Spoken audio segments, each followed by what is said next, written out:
ஹரிபாஸ்கர் தம்பி தேங்க்யூ. நான் ரொம்ப நன்றி. நானே ஹேர் டொனேட் பண்ணுவேன் அப்படின்னு நினைக்கல. ஒரு சில வீடியோஸ்லாம் பார்த்தேன். ஹேர் டொனேட் பண்ற வீடியோஸ்லாம் பார்க்கும்போது எனக்கே ஒரு ஆசை இருந்தது. நம்ம வந்து லாங் ஹேர் இருக்கிறதுனால வந்து நம்ம ஹேர் டொனேட் பண்ணலாம் அப்படின்னு தோணுச்சு. விசாரிக்கும் போது விஜய் அண்ணா, நீங்க பாத்தீங்க அப்படின்னா தெரியும், விஜய் கண்ணா அப்படின்னு சொல்லிட்டு யூடியூப் சேனல் ஓபன் பண்ணி பாருங்க. அதுல வந்து நிறைய ஹேர் டொனேஷன் பண்ணிருக்காங்க. அதை பார்க்கும்போதுதான் நான் வந்து விஜய் கண்ணா அந்த அண்ணா கிட்ட கேட்டேன்.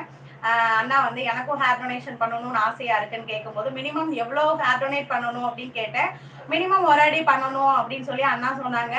அதுக்கப்புறம் தான் ஒரு அடினா 12 இன்ச் வரும், எக்ஸ்ட்ரா ஒரு 3 இன்ச் சேர்த்து கொடுத்து 15 இன்ச்சா ஹேர் டொனேட் பண்ணலாம் அப்படின்ற ஐடியா வந்தது. அதுக்கப்புறம் தான் நம்ம ஹேர் டொனேட் பண்ணுவோம் அப்படின்னு சொன்னோம். கன்சீவா இருந்ததுனால ஹேர் டொனேட் பண்ண முடியாது, எல்லாருக்குமே தெரிஞ்ச விஷயம். அதுக்கப்புறம் பாப்பா பிறந்தாங்க. Hair fall